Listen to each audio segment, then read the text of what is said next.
Spectres, welcome back to another exciting, great, awesome, lore-filled week of the Mass Effect Lorecast.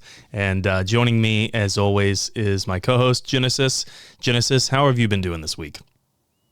Things have been going pretty good. Not much to complain about. Middle of the month is always easy for accountants. It's when we get to catch up on everything before we have to start gearing up for end of month. End of month sucks. And you know what? I think it was like a week ago or just a few days ago that a lot of people in the Northern Hemisphere got a great viewing of the Aurora Borealis, right? Were you able to see that? I did not. I wasn't able to see it. Yeah, I wasn't able to, only because there was clouds overhead. And I took a photo with my phone anyway because it shows up better on the phone for some reason.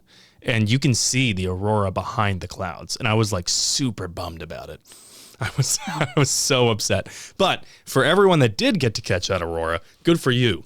I saw it May. I think it was May 2 years ago, right? That was incredible. But anyway, on to our topic for today. We're kind of finally back to a normal lore episode. And this one is one that we actually teased 200 episodes ago. Like it to the episode. It was episode number 24, and it was the Alliance.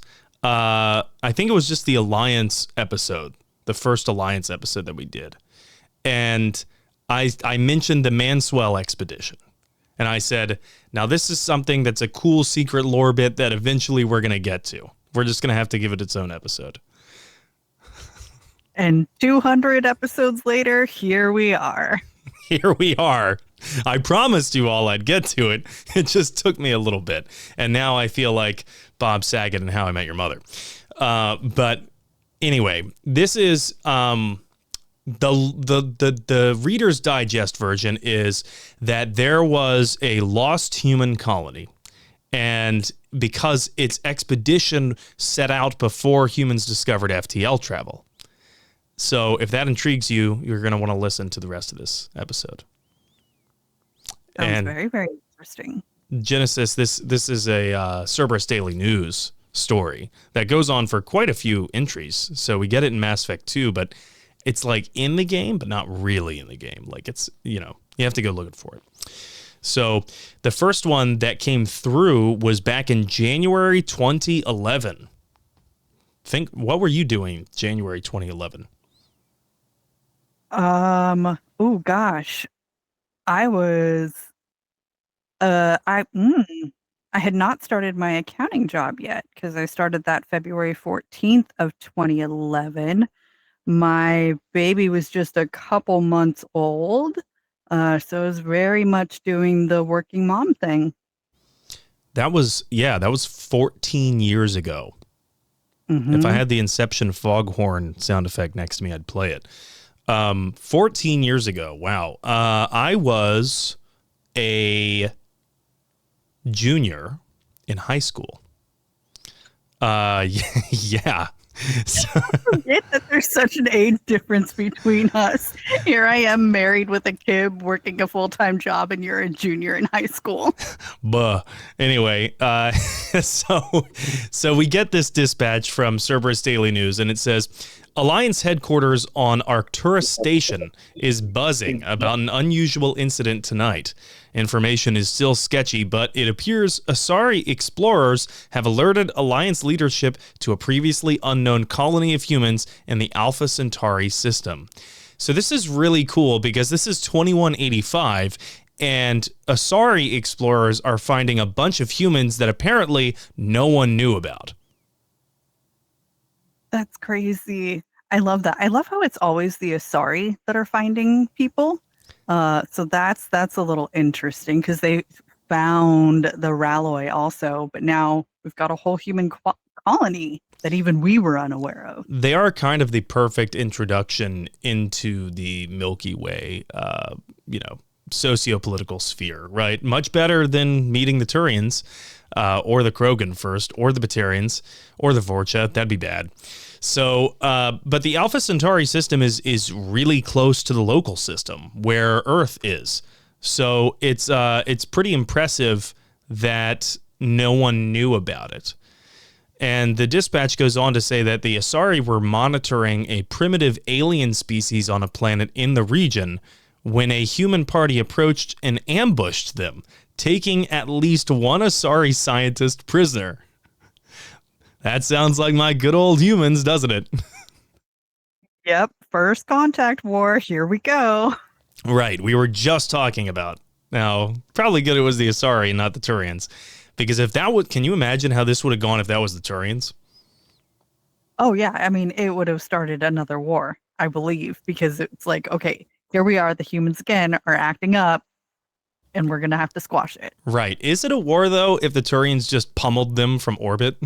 Like, I feel like they would just erase those humans off the face of whatever planet that is. Yeah. Yeah. I have a cyberpunk reference for it, but we can continue on. Well, what's so interesting is, okay, I'll make the cyberpunk tie-in a little bit later, but we might be on the same brain wavelength. But anyway, it says, rather than intervene and potentially inflame the situation, the Asari contacted Alliance leadership to maintain peace. Okay, that's a responsible thing to do. But as one Alliance source confided, that's easier said than done. The source explained, quote, "The thing is, we can't find any record of these people. None. So what are they doing out there? Further details will follow as the situation develops." I don't know that, man. Right. They're like, we don't have any record of these people whatsoever. But the thing is, like, they know they're humans. They can't fake that. True. So they obviously had to come from Earth, but we just we don't have any records of them anymore. We don't have any records of any spacefaring humans. Where did we drop the ball? Right. They're like, what the fork? Can you imagine like that boardroom meeting of all the admirals in the Alliance Navy being like, is this for real?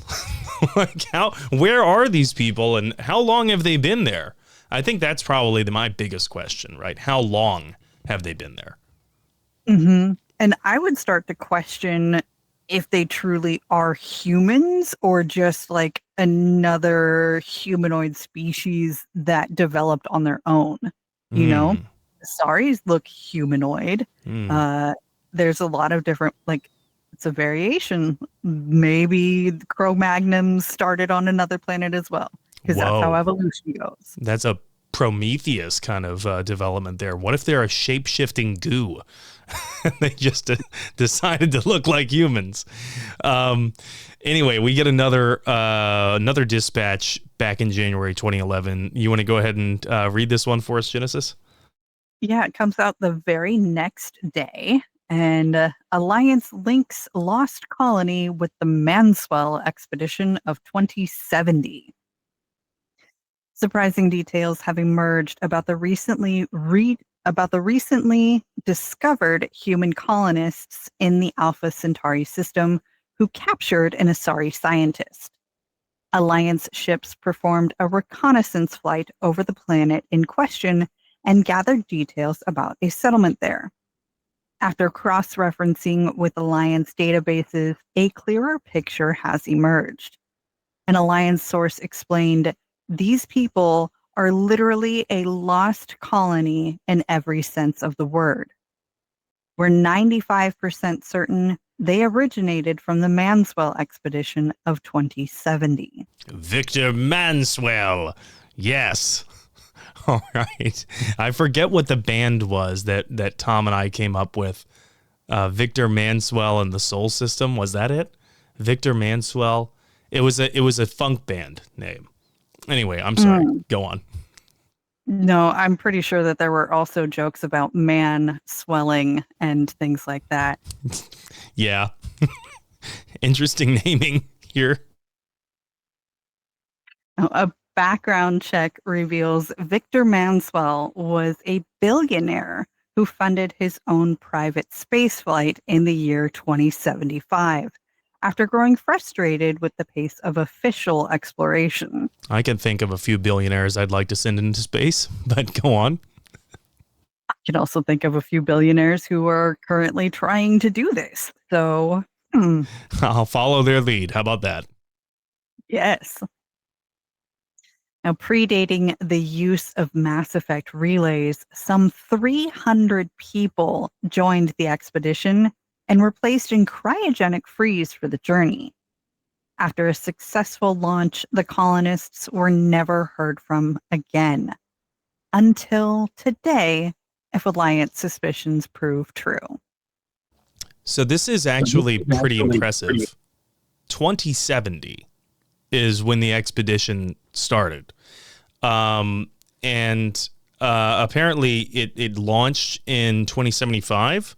So just around the same time that Liara was born, and 2 years shy of that 2077 from Cyberpunk. But that's interesting because it's before humanity discovers the Charon relay. It's before humanity discovers Mass Effect physics. And it's before humanity discovers basically everything that provides the foundation for space travel that we know starting in Mass Effect 1. Yeah, they are taking the old school route of let's just see how far we can fly. I With the kind of like cryo. that. Yeah. I think it's definitely interesting, and I could see that that's going to be some one step that in the real world is going to be taken just to see how far out we truly can go and what we can discover. I've also been watching a lot of Star Trek, so my brain is in, space exploration and discovery mode. So I like this. I don't like that it's some billionaire who, had to self-fund it in order to do it. But I wonder who these 300 people are and if we're going to find out any more information about them. I'd venture to guess that the 300 people now, or how many people are there now? But I would guess that the 300 people that originally joined the expedition were super rich people as well. Or like the family members of super rich people. Yeah. And a lot of lackeys. Yes, a lot of lackeys as well. What I find to be very intriguing here is that they successfully thawed from cryogenesis with just the technology that was available in 2075. This is something that we saw in Andromeda with the cryogenesis, right? Where they could go into this cryogenic sleep for 600 years. But even then, there was like significant side effects when they thawed or if they thawed. And there was this whole, like, that was a pretty big theme of the entire game. So to think that, 110 years before Mass Effect 2, there was already a group of humans who successfully launched, froze, and then thawed, and lived. And then, I would guess, procreated. Yeah. Wow. That is so much science to think about in that. I mean, obviously the cryogenics was established and they got it to work somehow. And then I wonder how human they still look, If I wonder how long have they been gone? It's 110 years. Okay. So They should I still wonder look how human. long their journey took. How long were they in cryo? That's a great point, because it could have been like, 100 of those years, right? So then it's just still the same 300 people, or could have been, 60 of the years. I guess we'll find out. This is the equivalent of if we found out tomorrow that there was a colony of people that we just never knew about on some uncharted island in the Pacific that took off from like a homemade ship in 1915. This is the equivalent of that. We'd be like, holy shit, what? And they've just somehow managed to survive. So yeah, there would be probably a huge media buzz about this in the Mass Effect universe. Oh yeah, for sure. Right. So we get another dispatch just a couple days later. And it says an effort is underway today in the Alpha Centauri system as Alliance specialists work to establish contact with a lost colony of early human explorers who took an Asari scientist prisoner. Mission Commander John Hayes said, quote, "As near as we can tell, these people slipped through the cracks." Ha, the cracks. They were considered missing when communication was lost with their ship after they left in 2075 and fell off the radar, so to speak. It's entirely possible they have no idea what's happened in the galaxy the last 110 years. We're treating it as a first contact situation. I think that's a wise and prudent move because I was just going to bring that up before we talked about this dispatch. They are probably terrified. Right? They've never met another alien species, presumably. Right. They've never met the aliens before. And who knows, like, as soon as humans start to show back up again, like going in to meet them, I would not be expecting to see anybody else out there except for the crew that's with me. I know that we've traveled for 100 years to get here, and now these humans can just show up whenever they want. I wouldn't be very trusting of that. Yeah, right. What if this is some ploy by the aliens? Who knows? What if they are the shapeshifters? Yeah, what if they're the shapeshifters? This alien, this blue alien right here, kind of looks human, but with some tentacles on its head. How do we know that that's its true form? And that's like all that speculation is notwithstanding all of the weird kind of social construct lies that could have been peddled to the crew, depending on how long they had to survive at their destination. So, like, let's say that they survived generations, right? The safe lie, if you're in leadership, the safe lie that you might tell your crew is we've had no contact with Earth. There's reason to believe that there was an extinction event there, and we are the last remnants of humanity. Oh, I don't like thinking in terms like that. That's just scary sounding. But yeah, I think that is something that people would say just to kind of make sure that everybody keeps the peace. Because if you think that you're only one of 300 that is here to populate a world, you want to keep the peace between everybody. Yeah, exactly. So, could be a convenient lie. Could just be like not even like a lie. They're just mistaken. Like they assumed Earth was gone, right? And it wasn't malice behind that lie, maybe. Anyway, the dispatch goes on and says, accompanying the military will be experts from a variety of fields, including sociologists, anthropologists, linguists, psychologists, geneticists, and a host of supporting medical personnel. I just want to take a quick second to note how proud I am of myself for saying that sentence when I grew up with a speech impediment where I could not say my S's. So that sentence in itself is a feat. I couldn't say my S's, couldn't say my R's. Now I'm on a podcast. Anyway, that's enough of patting my own back. My arm hurts. One anthropologist commented, quote, "It reminds me of those 19th century explorers who discovered tribes deep in the Amazon rainforest. The natives had no idea the wider world existed." So that what was the comparison that I was just making, right? Mm-hmm. Yep.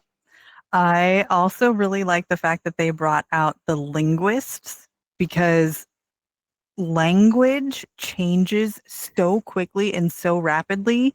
I mean, like even now with what they're calling like the alpha language, the pop culture phrases, the terminology that kids today are using is very hard. It's very difficult if you don't know what all those words mean to track conversations.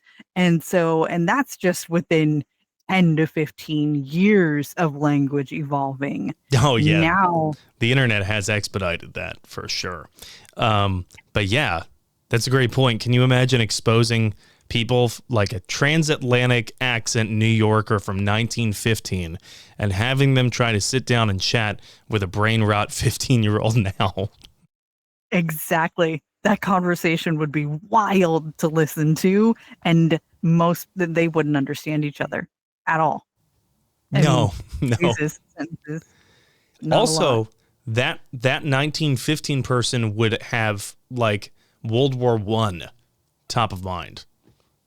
So I wonder what historical events would be top of mind for these people that Ooh. are totally old and outdated, and no one's thought about them in their terms for quite a while. Anyway, this is also like very reminiscent of Fry from Futurama, right?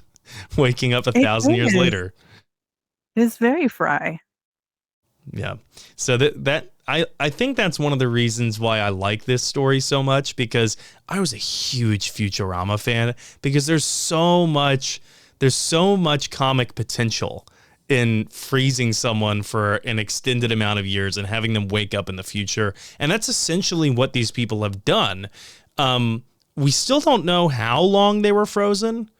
But we know that they were lost. They didn't make contact with any other humans, so it's presumable that they didn't make contact with any other intelligent species of aliens in the Milky Way. So I don't know. I guess we'll find out. But like, this would be pretty shocking to them as well. I agree. Wow. Think Oh. about 110 years. You know, Retrobot has a great point here in chat and says, I'd bet that they'd get along with Cerberus. You are absolutely right. I bet they would, because there would be a strong fear of aliens, a strong fear of the unknown. And to listen to another group of human beings saying, we are here just for human advancement. And I can imagine that Cerberus and the Elusive Man might pepper them with praise for the achievement that they did, right, on behalf of humanity. And so I can imagine the Elusive Man jumping on this as a fertile recruiting ground. Ooh, yeah, definitely. Because, these explorers did go out and do something brand new. They did something in support of humanity, and then were forgotten about. And now Cerberus can swoop in going, but we never forgot. We've been searching for you. There's definitely ways to spin this story that Timmy Boy would love to bring all these people on Oh, yeah. before the Asari get their hooks into them. Oh, yeah, and trying to expose them to their globalist agenda. I mean, galacticist agenda. Yeah. Anyway, you've heard those kinds of people before, and you're probably going to hear them in about a week at Thanksgiving. And with that, let's go over to the mid-break. We have beef, we have bacon, we have beer. The foods of my people. Young men have funny ideas of what Asari are like. I blame the extranet and computer games. Rex? Shepherd. Grunt? Shepherd. Rex? Grunt? Here we are in the middle of the show where we read out your 5-star reviews if you've left them. We don't have any new reviews on Apple Podcasts to read today, right, Genesis? No, there were none today. But we do have a couple of comments that people left on our most recent episode on Spotify, where we broke down the In7-Day news and talked about the TV show and where things could go from there. So Danny Wars 26 writes, the positive thing we can take away from them taking a longer time developing Mass Effect 5 and learning from the Unreal Engine is that if BioWare is still around to make sequels, they will probably come faster. Yeah, I agree with that. That is a very good silver lining, that if there are sequels that come after this next one, they will come out much quicker. Hopefully. Yeah, because the world will be built, the new setting, the new timeline, the new everything, and of course the actual coding and developing of the game. Once you've learned how to do it and you have your foundations there, you can then just continue to build on when it comes to the next game. So that is a very good point. Great point, and I think probably gives a decent amount of people some hope.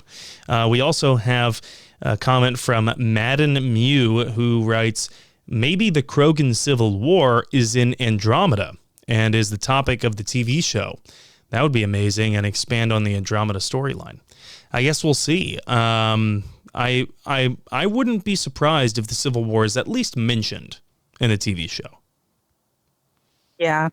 I mean, we have absolutely no context for the poster. It could be related to the TV show. It could be related to the next game. It could be related to a comic that's coming out. We have absolutely no idea. I wouldn't mind a Civil War comic about the Krogan. Oh, yeah. I would love more comics. However, I think, if I'm not mistaken, I think Dark Horse is in kind of bad position right now, right? They're the ones who did the comics before. They are the ones who did the comics before, but I'm not quite sure on that. I think they just shut down their digital thing. I don't think that they're having any issues because they're still putting out statues and other types of products and things like right now. You're absolutely right. Yeah, that's what I was referencing. That they shut down their digital library, so you can still access what you got from them, but you can't buy anything new. Anyway, that struck me as peculiar that they would do that because it's low overhead, digital, or at least that's what I would guess. But anyway, those are our reviews. And Genesis, you have a voice line pop quiz for me. The file that she sent me is called Dating Who? And so I'm going to play it here. It's just a 1-second clip. I'll play it twice. Yeah, I wasn't planning on dating Harbinger.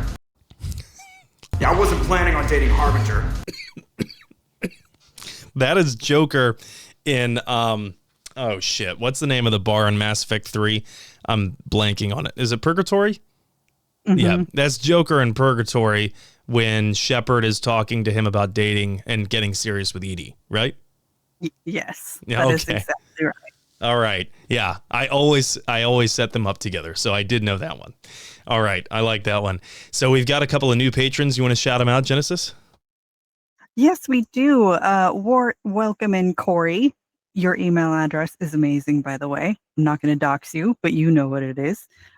Iceberg Slim and our newest T4 Patreon, who is able to join us for our Patreon chat at the end of the month, is Fire on Friendly. All right. Friendly fire. All right. Well, welcome in, guys. And we do shout out our Tier 5 patrons every week. That's Butts, Unfortunate Benefactor, William, Superfly 440, Retrobot, Lieutenant Tocino, Kira C, and Ed Boy. I'm working on how fast I can say that all together. Say it like a pharmaceutical ad disclaimer at the end. But anyway, with that, let's get back to the rest of the show. After time adrift among open stars, along tides of light and through shoals of dust, I will return to where I began. Solarian reproduction different, very little sex drive. If intended to try human, would try you. Ow, my pancreas. Okay, Genesis. So where we left this was there was a group of sociologists, anthropologists, a lot of ists, going to go visit these poor people who have been lost for 110 years.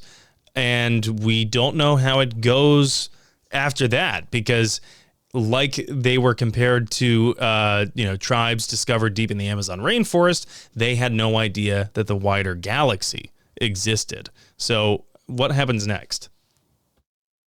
Well, it comes up with mixed results. On the 15th, we get another report, and it states the mission to establish contact with a lost human colony from the Manswell expedition bore mixed results this week. According to Commander John Hayes, Alliance ships landed far from the human settlement so as to not exacerbate an already uncertain situation. He's quoted, "We didn't want a whole armada of ships descending from the sky to spook these people." Angry caveman shaking fist at sky. Ooga booga. Nevertheless, the colonists feared an attack when Alliance personnel approached on foot. They put up a spirited defense. A few of our people were wounded, and unfortunately, they suffered a few casualties as well.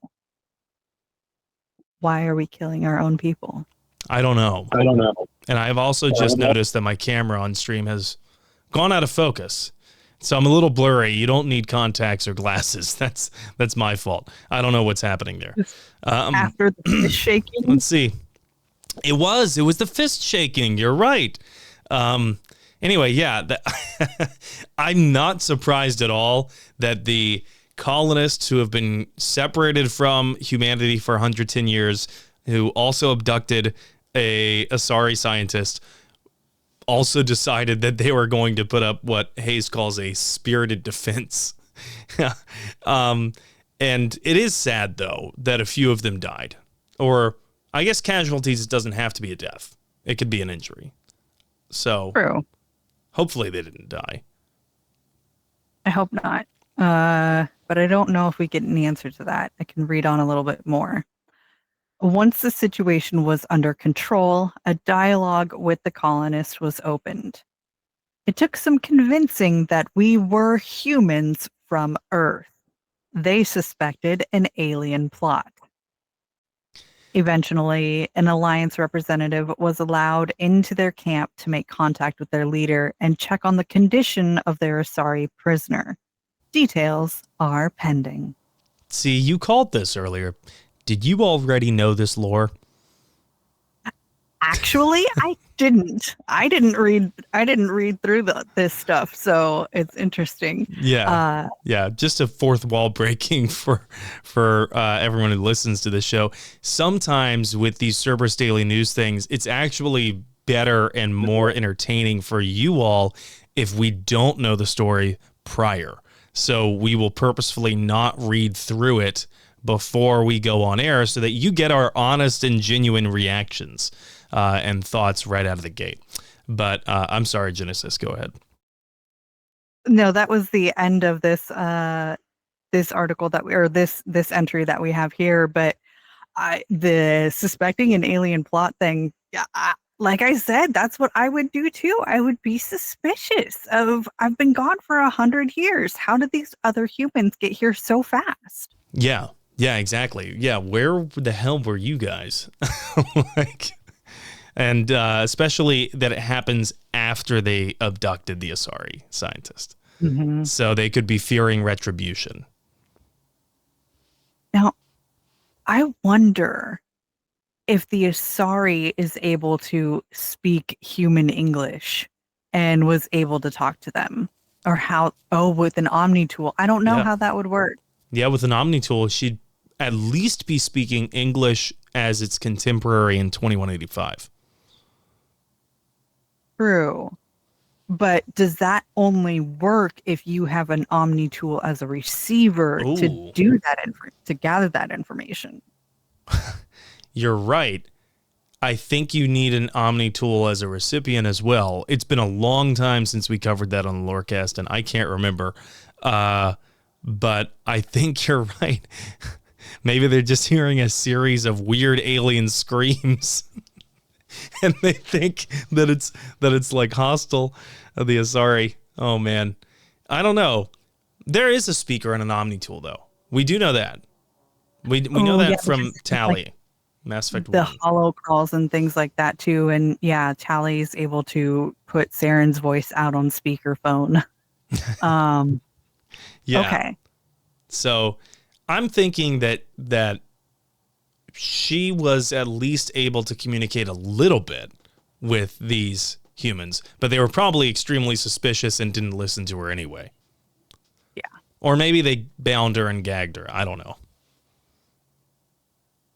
Or maybe they weren't trying to take prisoner. They were just trying to take an ambassador in order to build further communication.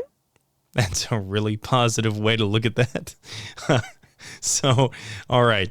I'm hoping that the Asari prisoner is okay, because the last that we hear from that dispatch is that these incredibly suspicious humans who already abducted that Asari scientist and wounded the welcoming party of humans who tried to help, that we don't know the condition of their Asari prisoners. So we get an update here just a couple days later. And it says, more news today out of the Alpha Centauri system, where an Alliance mission has made contact with a lost human colony of explorers from the Manswell expedition of 2070. To say these people are in a state of shock would be an understatement, said Commander John Hayes. Quote, nearly 120 years of history has passed them by. When they left Earth, nobody knew aliens even existed. Yeah. So the way that humanity learned that aliens existed outside of this group was through the Mars archives. Mm-hmm. That's where we learned about the Protheans, and we learned that we're not alone in the galaxy. And I think that the Protheans not physically being there made it a little bit more palatable. I agree. I think that reading and learning and through archaeology and paleontology and just discovering all of that information would make it a little bit more easier and more expected. Because you go out there and you travel in space and it's into the unknown. You don't know if you're going to find anything. We go to Mars, our next closest planet, and we learn that there have been other alien species here before. It means that when we go out there, we will find somebody. We will be able to contact somebody. It's just, it would make it a little bit easier. Unfortunately, we met the Turians first, and that was not so easy. Yeah. Fortunate for these people that they met the Asari. Absolutely. And speaking of that Asari prisoner that they held, the prisoner has been released and is in good condition. Quote, they were understandably spooked by the Asari. Who wouldn't be, seeing a bionic alien for the first time? In fact, I want to personally thank the Asari for her restraint in this matter. She could have fought her way out, but once she understood the situation these people were in, she was patient and let the Alliance resolve the situation. And that was a quote from Commander John Hayes. I feel like they didn't just luck out running into the Asari, but they lucked out running into a scientist who was able to realize what was going on and not an Asari commando. Right. Well, and at the beginning of this, we talked about how this was an Asari research party going to go check on a potential new species on this planet. So they kind of already were prepped to be in a state of, we have no idea about these people. We want to go in and do research and gather data and intel. I don't believe that they would have sent a fighting squad down as a first contact species. I'm trying to think about other ways that 300 humans might react right after finding an Asari. And I gotta say, 300 humans, at least one of them tried to sleep with her. I hope that they did not try to sleep with their prisoner, their captive. Well, that's why I said tried, not like, anyway. Yeah. Because the Asari are apparently, attractive to everybody. Yeah. There were definitely more than a handful of those humans who were attracted to her. Yeah. Very easily. Yeah. Sneaking down to the prison again, are you, Jenkins? Yeah, look at her, sir. Yeah, I was just, fascinated. Anyway. So, anyway, I'm glad that they brought sociologists with them. Because this is going to be a very difficult integration into the Milky Way society. Because you've got to make that decision. Do you reintegrate or do you stay a part of this colony on Alpha Centauri? And that's what our next article talks about the Manswell expedition colonists decide their next steps.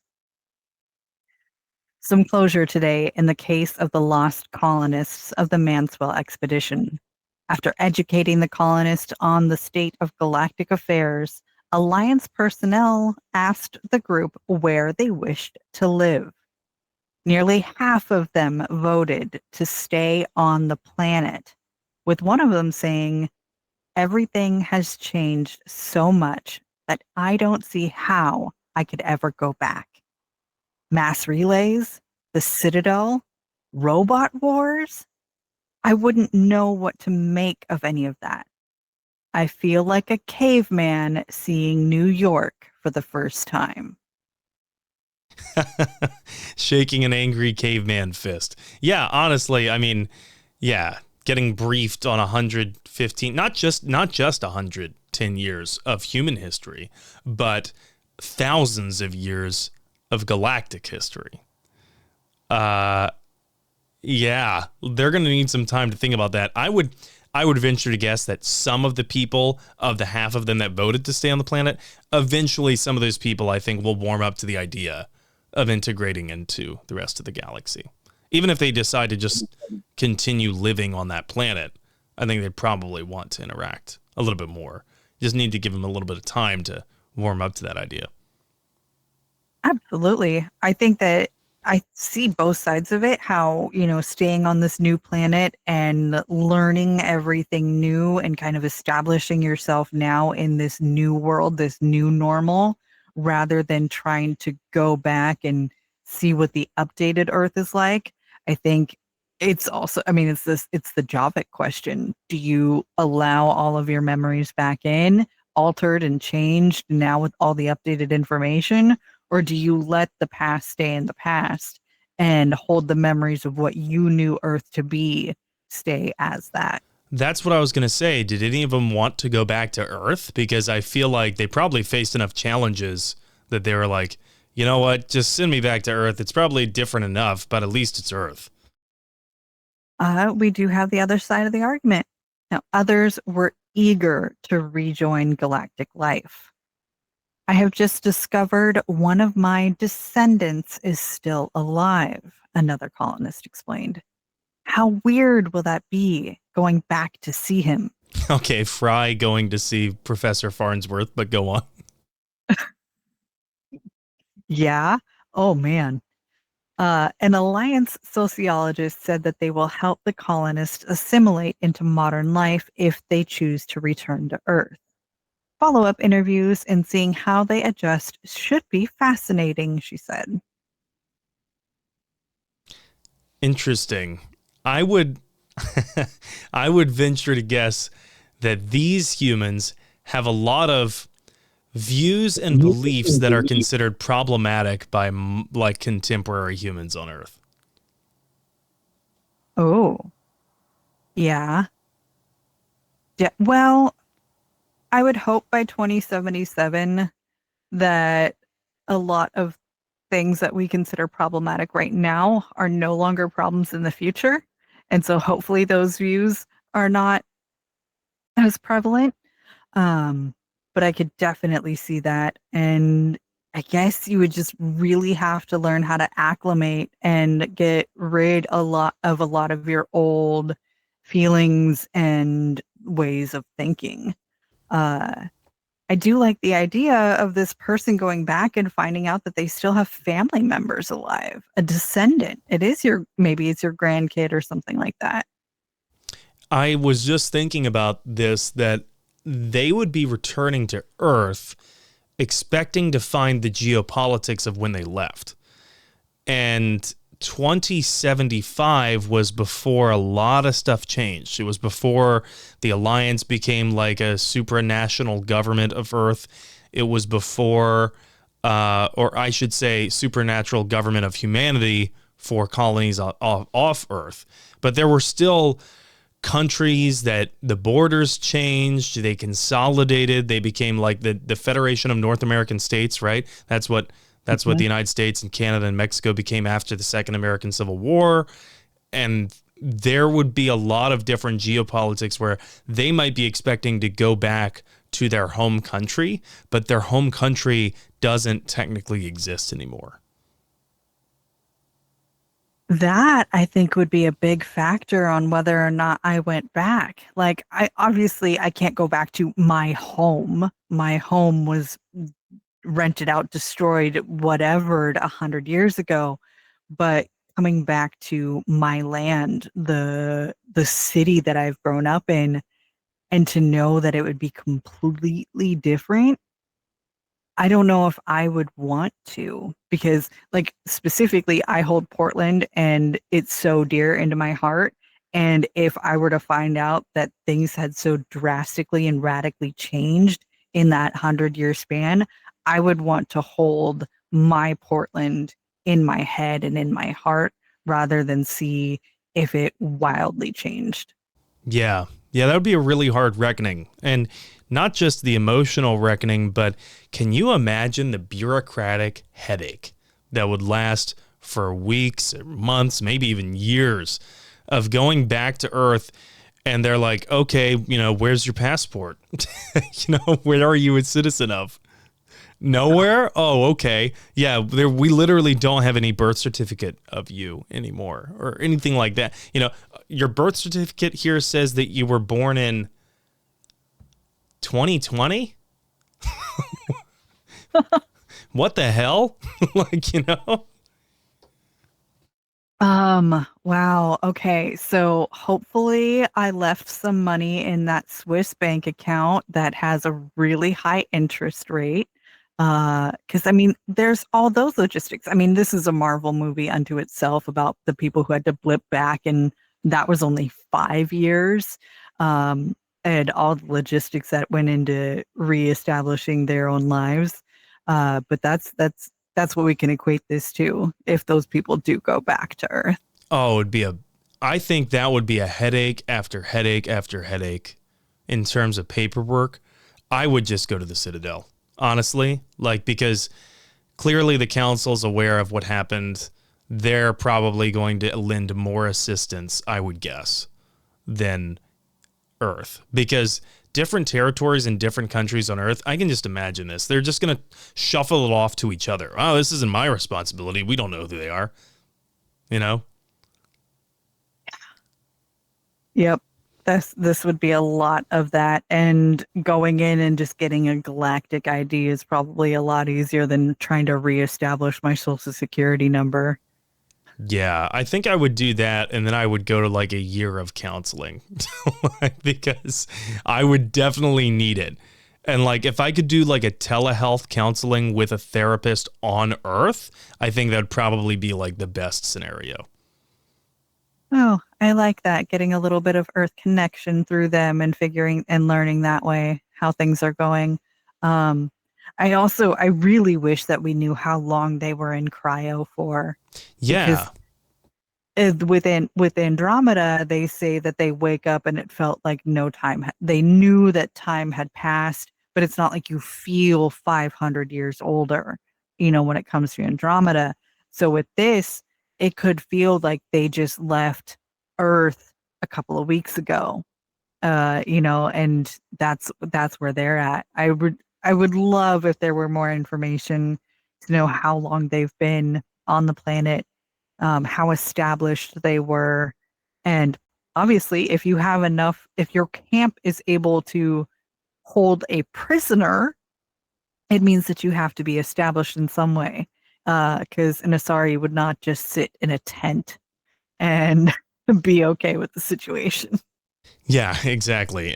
So that is the biggest question, I think. But I think we can deduce a number of things from the way that the Cerberus Daily News storyline unfolded, because it's such a shock to their system, comparing what they knew about the world, Earth, and what they knew about the galaxy before and after. I think it's a safe assumption to say that this is still completely the same generation that left.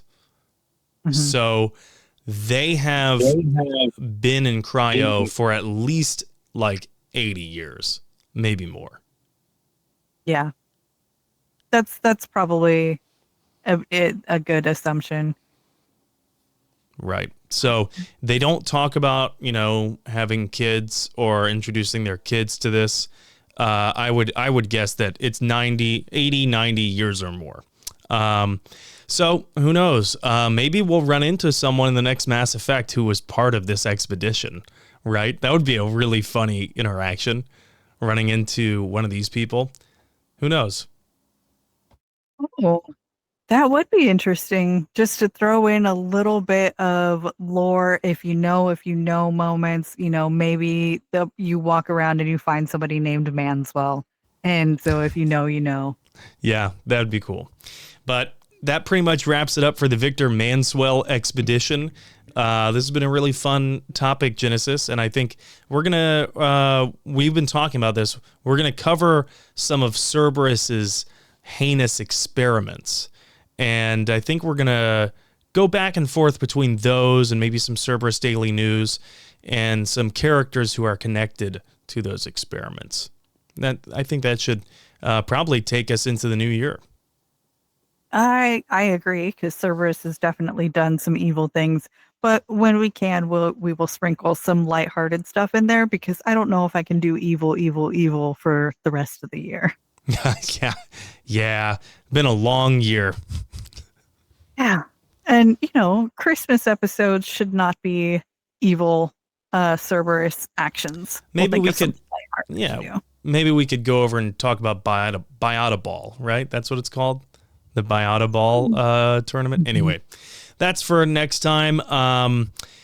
Until next time, Spectres, we should go.